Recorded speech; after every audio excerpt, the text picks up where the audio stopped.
attendait tous Michel Legrand ce soir. Moi, quand j'ai eu l'idée de ressortir Yentl cet été et que j'ai travaillé à la préparation de la sortie là, pour les fêtes de fin d'année, évidemment, beaucoup de gens, et je sais que dans la salle, il y a des fans de Barbara Streisand, et même la presse m'a tout de suite demandé est-ce que Barbara Streisand viendra. J'y ai jamais cru, par contre, j'ai toujours beaucoup cru à la présence de Michel Legrand, qui était vraiment dans les feux de l'actualité, pour plein de raisons. Stéphane, qui est à mes côtés, est le spécialiste de la musique de film en France. C'est quelqu'un que je suis. Dans mon immeuble, peut-être. Alors attention, par contre, surtout, il n'arrête pas de faire des blagues. Donc ne lui donnez pas de crédit, tout ce qu'il va vous dire, parce que sinon, voilà. Et puis le film est moins drôle, mais si, il y a des moments aussi d'humour. Mais non, juste pour aller très vite, moi je connaissais très bien Stéphane, et c'est grâce à lui qu'on avait contacté Michel Legrand via son assistante.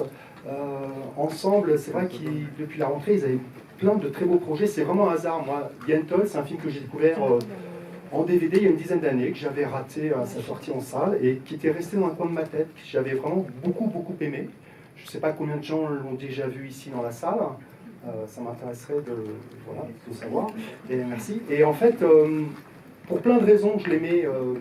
Évidemment, si vous ouvrez le petit dépliant, il y aura des clés pour décoder le film, que ce soit autour de l'adaptation de ce romancier Isaac Bashevis Singer, qui est d'origine yiddish, qui avait eu le prix Nobel, toute cette peinture de la culture juive.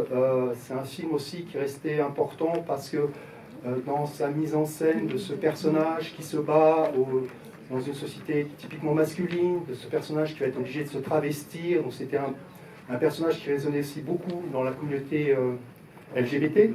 Moi, ce qui m'avait plu par-dessus tout ça, c'est comme dans plein de films romantiques, c'est cette histoire d'amour contrarié, ce Cyrano de Bergerac, ce personnage qui avance déguisé et qui ne peut pas se déclarer et qui fait qu'il y a plein de quiproquos dans le film.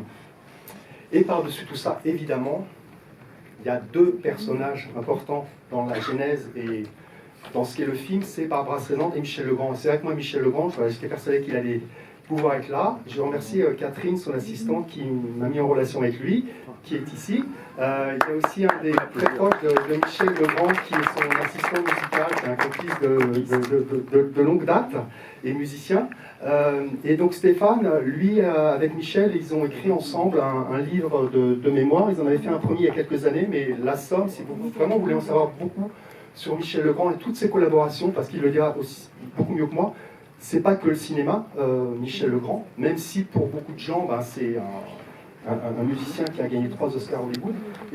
Et Stéphane, à la base, avant de commettre ça avec Michel, et surtout, et moi, étant un passionné de musique de film, il dirige une collection chez Universal Music qui s'appelle Écoute voir ou Écoutez voir. Écoutez le cinéma. Écoutez le cinéma, pardon. Voilà. Avec un petit logo que vous pourrez reconnaître facilement. Voilà, vous avez peut-être vu plein de fois dans les rayons ce petit logo qui est là sur le côté. Il fait un travail de fourmi, c'est-à-dire que toute musique de film qui est dans cette collection, vous êtes sûr que vous aurez le mieux du mieux et qu'il va dénicher des perles rares autour. Voilà. Je vais laisser parler mieux que moi, pas du film, on va parler plus de la musique, mais aussi peut-être du film. Et n'oubliez pas, à la sortie, il y aura plein de petits cadeaux. Je sais qu'il y a un groupe de fans que j'ai découvert sur Facebook de Barbara Streisand. À la sortie, vous verrez, il y a plein de petits trucs. Il y aura des badges, il y aura des crayons, il y aura des photos, il y aura des affiches. Donc n'hésitez pas. Et à la fin de la présentation de Stéphane, je vais improviser une question pour faire gagner un CD, parce que j'en ai qu'un. Voilà, c'est Lost Film, c'est pas Warner, mais voilà, on essaie de faire des petits cadeaux et de faire en sorte que vous passiez une bonne soirée. Et c'est vrai que la séance qu'a annoncé Jean-Marc lundi me tenait aussi beaucoup à cœur, c'est-à-dire que c'est lui qui a eu l'idée d'inviter cette femme rabbin française. C'est assez rare, mais voilà, ça existe, des femmes rabbins maintenant. Mais le sujet du film, c'est ça. Comment la société évolue, les cultures évoluent, et ce personnage de Yentl, qui ne pouvait pas étudier les textes sacrés comme les hommes, voilà, maintenant, un siècle plus tard, on a des femmes rabbins. Voilà, je te laisse. Merci.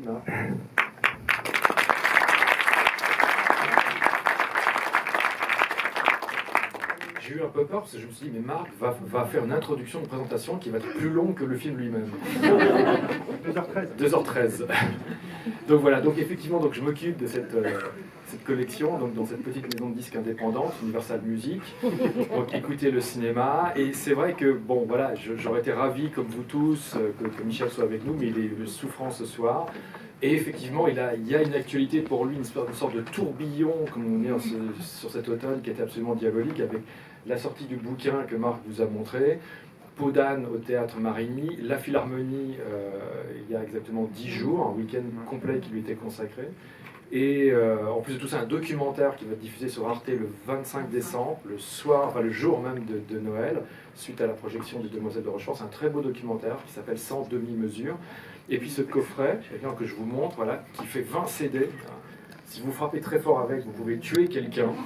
Voilà, qui s'appelle Les Moulins de son cœur, qui est une espèce de somme qui court, qui traverse tous les territoires du continent Le Grand, ça, de jazz, interprète français, anglo-saxon, musique de film, musique de scène, ballet, etc., musique symphonique, musique de concert, etc. Donc là, c'est une espèce de compression de 65 ans de musique sur 20 CD. C'est-à-dire que si vous commencez à écouter le premier CD du coffret un lundi, et si vous écoutez tout en continuité, vous en avez jusqu'au mercredi.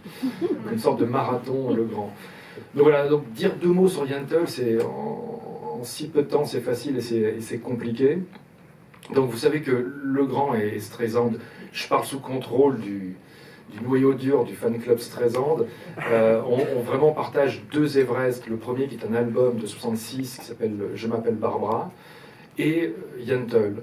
Et Yentl a pris la place dans leur collaboration d'un projet qui est un projet qui a été longtemps morné, qui est un album qui s'appelle Life Cycle of a Woman, qui est une idée que Michel avait eue, c'est-à-dire d'avoir un album concept dont chaque chanson raconterait une étape différente de la vie d'une même femme, de la naissance à la mort. Et c'est un album qu'il a complètement écrit avec ses paroliers fétiches d'élection, qui sont aussi les paroliers de Streisand, qui est un couple d'écriture, mais aussi un couple dans la vie, Alan et Marlene Berkman. Et la légende, en tout cas c'est ce que Michel raconte volontiers, et les Berkman que je connais un peu, valident cette thèse-là, disent, ben voilà, Barbara n'a pas voulu chanter ni la naissance, ni la mort. Ça remet trop de choses profondes en elle. Et donc finalement cet album ne s'est pas fait à l'époque de son écriture, c'est-à-dire au début des années 70. Streisand en a enregistré séparément 3 titres, et Michel a abouti le projet il y a simplement 1 an et demi, 2 ans, avec une autre interprète qui est Nathalie Dessay. Mais dans la continuité de cette collaboration, finalement, Yentl a pris la place, en quelque sorte, de cet album avorté. C'est-à-dire que, effectivement, Streisand a découvert ce qui n'est même pas un roman, ce qui est une nouvelle, puisque la nouvelle fait 45 pages de Singer. Elle a eu une espèce de coup de foudre pour ce sujet. Elle l'a adapté, elle a mis 12 ans avant de trouver un financement, c'est-à-dire une coproduction avec United Artists. Et si Michel était là, il vous le dirait tout le temps. Il a cette phrase, il dit « Yentl, c'est vraiment le projet, le combat de la vie de Streisand. C'est 12 années contre l'establishment hollywoodien, essayer de les convaincre que ce sujet pouvait lui correspondre, et surtout qu'elle pouvait aussi en assumer la mise en scène, ce qu'elle n'avait jamais fait à l'époque. Et c'est vrai que quand on voit le cumul des mandats sur le film, c'est-à-dire que Streisand en est la cinéaste, la réalisatrice, l'interprète comme comédienne, comme chanteuse, la co-auteure, et la coproductrice. C'est vraiment, c'est un film qu'elle a contrôlé complètement dans le plus infime détail, et avec ce paramètre qui est qu'elle chante elle-même, seule, toutes les chansons du film. Alors pour Legrand, dont c'était finalement le premier grand projet musical en dehors de Jacques Demy, je crois qu'il a essayé, Michel dit, j'essaie un peu de la bousculer, de lui dire, mais tu sais, d'autres personnages peuvent chanter. Elle dit non, ça fait partie du cahier des charges, des paramètres auxquels je tiens, je chanterai seul, je serai seul à chanter, seul mon personnage chantera. Et ils ont ensemble, donc ce trio, qui est un peu les couturiers de Streisand, le couple Berkman et Michel, ont mis en quelques mois, je pense, d'écriture, ont échafaudé l'ensemble des chansons du film, certaines qui ne seront pas gardées d'ailleurs à l'arrivée dans le film. C'était une grande aventure, vraiment à la fois l'écriture des chansons, l'orchestration, l'enregistrement, qui s'est fait en 2 temps. Évidemment, une première partie à Londres avant le tournage pour qu'elle puisse tourner sur les chansons, et puis une autre partie plus classique ou de musique dite additionnelle que Michel a faite sur le montage du film et qu'il a enregistré et mixé au printemps 83. Et puis cette idée qui n'a pas été, à laquelle il tenait beaucoup, c'est-à-dire qu'il disait, il a dit à Streisand, le folklore du film, il est à l'image. On voit le destin de cette femme ashkénaze, ce récit d'émancipation, ce récit de cette femme qui va prendre en main sa propre destinée. Il dit, c'est pas la peine en plus de rajouter du folklore dans la musique, parce qu'il faut que la musique tire la trajectoire de cette femme vers une forme d'universalité. Et c'est ce que Michel a essayé de faire, c'est-à-dire une touche de cymbalum ou de clarinette klezmer, mais pas plus, parce qu'il disait tout le temps à Streisand, n'importe quel spectateur, qu'il soit protestant, musulman, catholique, doit pouvoir s'identifier au personnage de Yentl, à ses choix de vie, et que si on enferme la musique dans un langage trop proche du folklore ashkénaze, on va restreindre le propos et la portée du film. Et Streisand a compris cette idée-là, et pour ceux qui connaissent déjà la partition du film et les chansons, c'est vrai que Michel va aller emmener le lyrisme très loin, très très haut. Il connaît les possibilités vocales quasiment surnaturelles de son interprète, mais c'est vrai qu'il y aura pour lui cette découverte, c'est-à-dire que pour la première fois, il va se retrouver en studio en enregistrer les chansons, en amont du tournage, et qu'il aura devant lui son metteur en scène qui chante les chansons du film. Ce qui ne lui était jamais arrivé. Jacques Demy n'a jamais été l'interprète vocal des chansons de ses propres films. Et voilà, et donc ça a donné ce film qui restera à la fois une sorte d'Everest, de pic, et en même temps qui va clôturer un chapitre, puisque par la suite, vous le savez, Streisand réalisera 2 autres films en mode mineur, de comédie sentimentale, pour lesquels elle n'appellera pas Michel. Ce seront, je crois, c'est James Newton Howard et Marvin Hamlisch qui ont écrit les musiques des 2 autres films. Et Legrand dit toujours que pour lui, Yentl est tellement un investissement, ça a été 2 ans et demi de sa vie, que par la suite, il a voulu quasiment arrêter, rompre avec le cinéma. Et il dit d'ailleurs lui-même qu'il n'a jamais, à part peut-être Beauvoir, relativement récemment, retrouvé une implication sur un film qui soit à la hauteur, à l'altitude de ce qu'il a fait sur Yentl.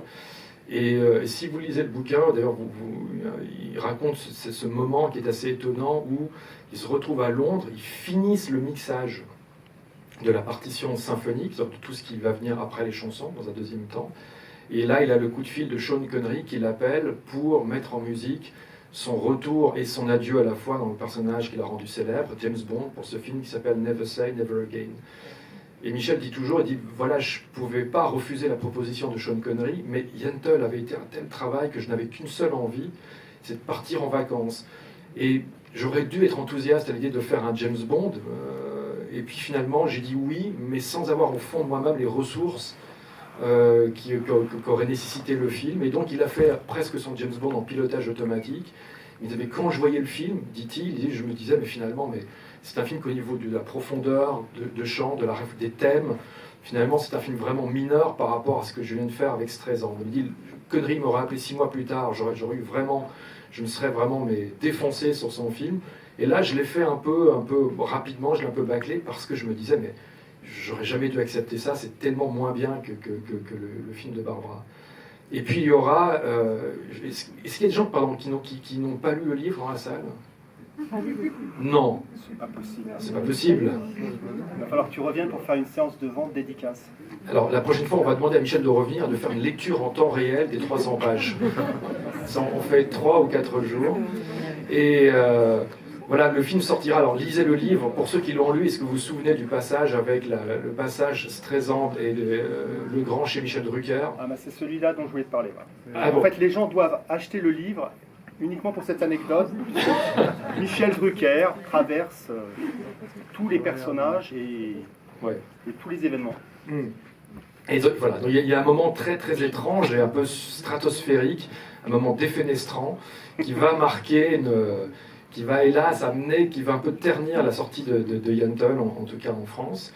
Et ce qui est très curieux, c'est, pour terminer, c'est que très rapidement, Legrand, à la demande d'un de ses confrères, qui s'appelle John Williams, que vous connaissez, qui est notamment le compositeur de quasiment tout Spielberg, Williams, à l'époque où Yentl sort, dirige un orchestre classique constitué de Boston Pops, qui est un des meilleurs orchestres américains. Et Williams a eu un coup de foudre et d'admiration pour son camarade Legrand, pour la partition de Yentl. Il va lui dire, mais on devrait faire quelque chose ensemble sur Yentl. Et Michel va élaborer une espèce de, je parle sous le contrôle du copiste de Michel, de Romano, une sorte de suite concertante pour piano et orchestre qui rassemble, qui réunifie, qui réunit tous les thèmes du film, donc pour piano soliste et orchestre. Et cette suite va être créée quelques mois après la sortie de Yentl, avec le Boston Pops, dirigé par John Williams et Michel Legrand au piano. Et c'est quelque chose d'assez symbolique, puisque Legrand se dit, ben voilà, le film avec Barbara, on l'a fait, on a abouti cette grande aventure au long cours, on va peut-être plus jamais retravailler ensemble, et ce sera malheureusement le cas, mais déjà, bien sûr, il y a un Oscar pour la bande originale, mais pour les chansons, donc c'est le 3e Oscar de Legrand, et le 2e partagé avec les paroliers, Alan et Marlene Berkman, mais tout de suite, 6 mois après, la musique de Yentl intègre déjà le répertoire comme ça, le programme d'orchestre classique, et ça va être déjà une preuve, un témoignage, une stigmate de la pérennité de la partition et du film, qui ne sera pas un immense succès commercial à l'époque, et pourtant c'est un film qui traverse magnifiquement le temps. Et le plus beau symbole, c'est que lors de ce concert de la Philharmonie, il y a exactement 2 semaines, Michel a mis au programme la suite symphonique de Yentl, telle qu'il l'avait créée avec John Williams en 84. Et l'orchestre était dirigé par Mathieu Herzog, et Michel était au piano, donc assurait la partie de piano. Et sur les images du film, ça a déclenché vraiment un enthousiasme, et c'était un des pics de la soirée. Voilà. J'ai pas envie de vous chloroformer, j'ai déjà trop parlé. Merci de votre attention, et on se replonge donc 34 ans en arrière, donc avec Yentl, qui vraiment, on dit souvent, c'est une phrase un peu convenue, on dit le cinéma est un art où il faut avoir du talent à plusieurs, et c'est vraiment le cas, puisqu'il y a le sujet de Singer, ce qu'on a fait se présente dans l'adaptation, avec Jack Rosenthal, son co-scénariste, la production du film, la lumière, les costumes, et évidemment ce trio magique, Michel Legrand, les Berkman, Alan et Marlene, avec l'ensemble des chansons du film, et la partition déclinée orchestralement dans le reste de la partition. Merci. J'ai fait la doublure d'un soir. Non, mais voilà, j'étais persuadé que voilà. Maintenant, vous connaissez Stéphane, vous pouvez le suivre ou l'écouter. Il participe à plein d'émissions ou de festivals pour justement parler des musiciens, des compositeurs. Moi, je l'ai vu parler de Jean-Paul Rapneau il n'y a pas très longtemps à la Cinémathèque française. Et c'est vrai que c'est un bonheur à chaque fois parce que c'est... Moi, je suis vraiment très fan, très client. Et juste... C'est très étrange de se faire placer au pistolet à miel, comme ça, par Marc, au reflet médiciste, tout en étant... Ah, mais je savais que ça serait ta fête. Ah, d'accord. Tout en étant là en doublure. Et c'est vrai que, pour vous dire l'importance de Yentl dans la carrière de Michel Legrand, moi, j'ai assisté au concert à la Philharmonie, et c'était vraiment un très beau plateau, avec évidemment des figures imposées, des choses qu'on attend, Jacques Demy, les Moulins de mon cœur, et Yentl, pour vous dire à quel point c'est important dans sa carrière, en effet, alors c'est une suite, hein, c'était écrit très spécifiquement, mais c'était 15 minutes de concert, presque plus que Jacques Demy.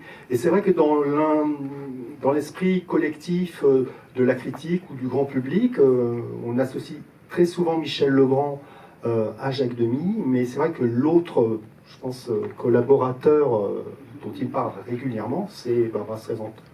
Et encore merci d'être là. Alors j'ai trouvé la question pour celui ou celle qui va gagner le CD. Le chef opérateur du film de Barbara Streisand, qui s'appelle David Watkin, il avait eu un Oscar pour Les Chariots de Feu. Quelques temps après, il a fait un très très grand film, une histoire d'amour magnifique que j'adore aussi, pour lequel il a aussi gagné un Oscar. C'est quel film? Qui a dit Out of Africa? Vous avez gagné. Bravo. Vous avez donné à quelqu'un, c'est votre problème. Moi, je vous le donne à vous. Non, je vous souhaite une très bonne soirée. Et juste merci. Est-ce que je peux faire juste un sondage avant de vous quitter? Est-ce que vous voulez que je vous lise les 10 lignes sur Michel Drucker? Oui. Ah, bah, c'est parce que je les ai bien... Oui, mais alors après, moi, j'ai une question.